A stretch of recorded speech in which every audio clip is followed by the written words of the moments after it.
Hello, friends, and welcome to The Architecture Enthusiast. There is a certain silence in Rome that speaks louder than words, a silence born not from the absence of sound, but from the weight of time. It gathers in corners and colonnades, suspended in the dust that swirls under vaulted ceilings. It is there, in that eloquent hush, that I first felt him. Not saw, not studied, but felt. Like standing beneath a dome and sensing something more than architecture, like brushing fingers against cool marble and feeling it pulse with life. I had come to Rome to understand space, art, and the divine, seeking the pulse behind the city's rhythm. But what I found instead was a presence less a chapter of history and more a living, breathing organism. His art wasn't content to be seen. It had to be experienced. My journey began not in stone or space, but on canvas. In a dimly lit corridor, tucked away from the thunder of grander halls, I encountered a portrait, a face suspended in chiaroscuro, the background melting into velvet shadow, the eyes catching the flicker of unseen fire. The hand that painted it sought not just to render the features, but to evoke the very air that surrounded them. Each stroke held tension, the kind born from reverence and risk.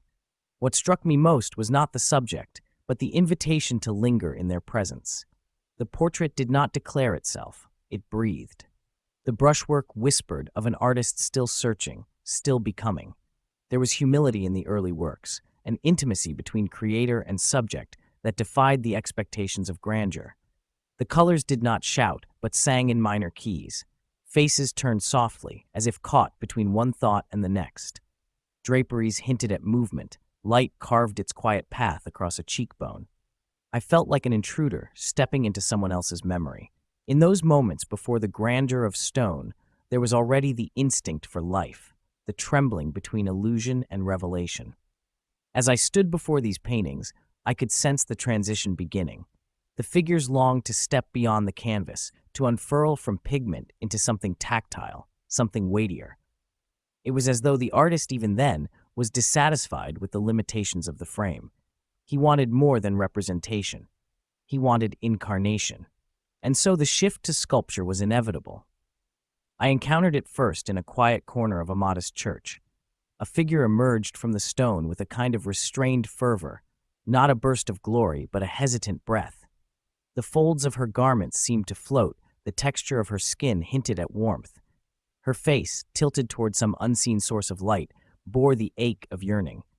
This was not marble as we knew it. This was a veil of spirit stretched across the weight of the world. In those moments of stillness, the contradiction of the medium became evident. The marble was cold, but the emotion burned. The form was static, yet it throbbed with anticipation. It was in this early work that I began to understand. He was not carving saints or myths or patrons. He was carving breath, fear, ecstasy, and grief. Over time, the figures grew bolder. They twisted in space, defied gravity, tore through the limits of their pedestals. They reached not just upward, but inward, toward the soul of the viewer. There were no safe distances with these sculptures. You were drawn into their orbit, compelled to move with them, around them, to find the angle where time cracked open and the impossible became visible. I remember standing before one such figure, suspended in a moment of revelation, arms outstretched, eyes torn wide by divine fire. The figure's garments billowed with the shock of grace. It was not the depiction of faith, but the raw experience of it, unfiltered, unflinching.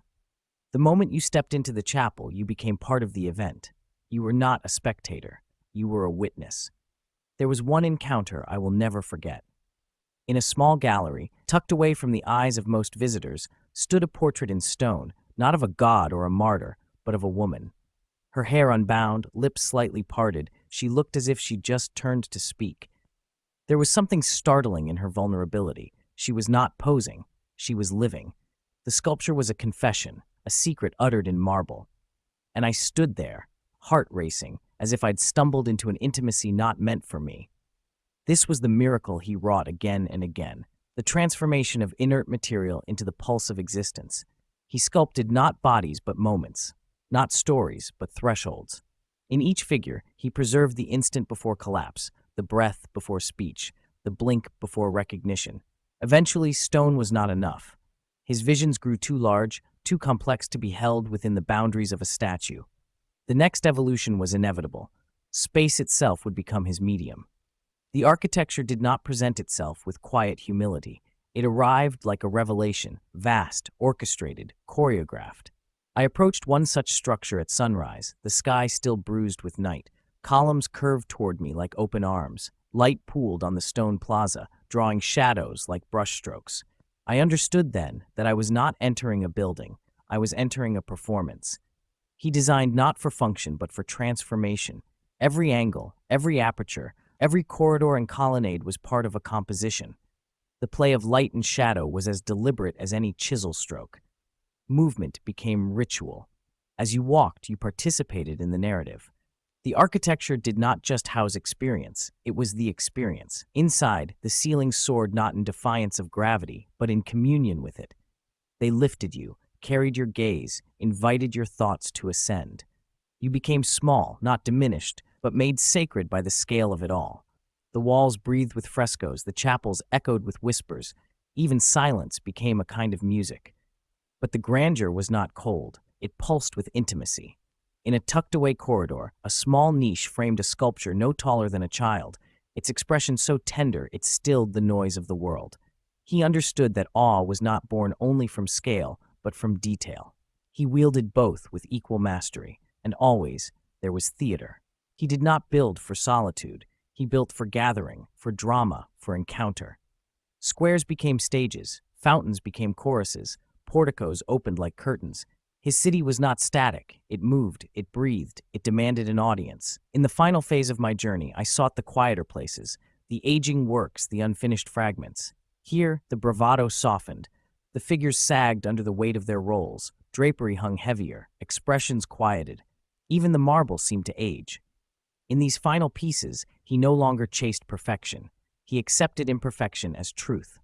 One sculpture, left incomplete, bore the marks of his hands in rough chisels and uncertain lines. The face was barely formed, the limbs still emerging from stone.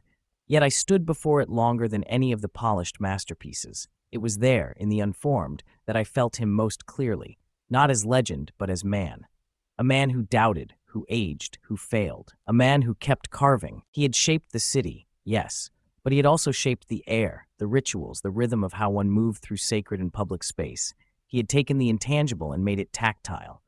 In paint, he breathed emotion. In sculpture, he breathed spirit. In architecture, he breathed time.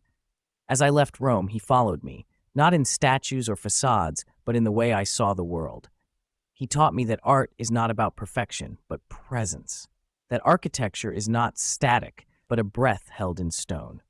That every shadow, every curve, every tremble of marble contains a human heartbeat. He did not sculpt for his time. He sculpted for all time. And as long as there are eyes to see and hearts to feel, his art will never be silent. Yet even as I walked away, the city clung to me. A balustrade would recall his hand. A broken cornice hinted at his laughter. A sudden shaft of light in a dark alley reminded me of his favorite trick, to surprise, to elevate, to lift the everyday into the eternal. I realized that I would never stop encountering him.